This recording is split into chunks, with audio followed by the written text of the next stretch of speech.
स्वागत है प्रियजनों। 22 जनवरी 2024 ये वो दिन होगा जो इतिहास के पन्नों में दर्ज किया जाएगा। ये एक ऐतिहासिक दिन के रूप में याद किया जाएगा। श्री राम का भव्य प्राण प्रतिष्ठा कार्यक्रम संपन्न कराया जा रहा है और इसके साक्षी होंगे मेरे आपके जैसे लोग। तो इसके लिए मैं आप सभी को बहुत बहुत बधाई देता हूँ कि श्री राम का प्राण प्रतिष्ठा कार्यक्रम संपन्न कराए जा रहे हैं। श्री राम आखिरकार अयोध्या में वापसी कर रहे हैं। अगर आप भारतीय संविधान को ध्यानपूर्वक देखते हैं तो भारतीय संविधान की मूल प्रति पर भी श्री राम का चित्र अंकन किया गया है। उस चित्र में श्री राम, माता सीता और लक्ष्मण जी लंका विजय करने के पश्चात अयोध्या वापस आ रहे हैं। इस प्रकार का चित्र दिखाया गया है।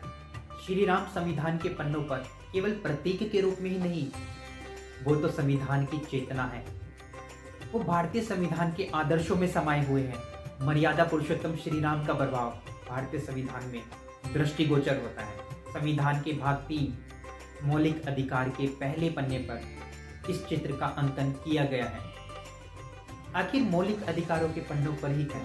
अगर आप राम राज्य को सही प्रकार से समझना चाहते हैं तो आप समझ पाओगे कि राम के राज्य में कोई भी बड़ा छोटा नहीं था। राम के राज्य में अमीर, गरीब, शक्तिशाली, कमजोर सभी को समान दृष्टि से देखा जाता है। ठीक इसी प्रकार भारतीय संविधान के आर्टिकल 14 के तहत सभी कानून के समक्ष बराबर होते हैं। श्री राम अपने आदर्शों में कहते हैं, अपने अधिकारों में ये बात करते हैं कि यदि मैं भी कोई अनीति करता हूं, मेरे द्वारा भी कोई ऐसा कार्य किया जाए जो राज्य के विरुद्ध होगा, तो राज्यवासियों को यह अधिकार होगा वो तुरंत मुझे रोक दे।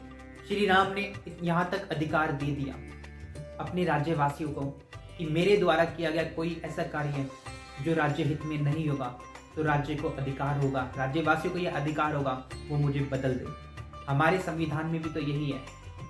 अगर शासक कोई ऐसा कार्य करता है जो जनता के हित में नहीं होता तो आर्टिकल 19 के तहत हम अपनी बातों को कहते हैं। हमारे पास भी हाई कोर्ट और सुप्रीम कोर्ट जाने का अधिकार होता है और अगर हम शासक के कार्यों से खुश नहीं हैं, उसके कार्य से संतुष्ट नहीं हैं, तो अगले 5 साल बाद चुनाव के द्वारा वोट देकर हम उस शासक को बदल सकते हैं। तो कोई भी अंतर नहीं है राम राज्य और संविधान के राज्य में। बस एक दृष्टिकोण होना चाहिए उसको देखने का। तो मेरा संदेश है उन सभी व्यक्तियों को जो श्री राम को संविधान के विरुद्ध मानते हैं, ऐसा नहीं है प्रिय दोस्तों। राम भारतीय संविधान में समाये हुए हैं। भारतीय संविधान का जो मूल है वो श्री राम के आदर्शों पर ही टिका हुआ है। उसमें और भारतीय संविधान में कोई विषमता नहीं है। धन्यवाद।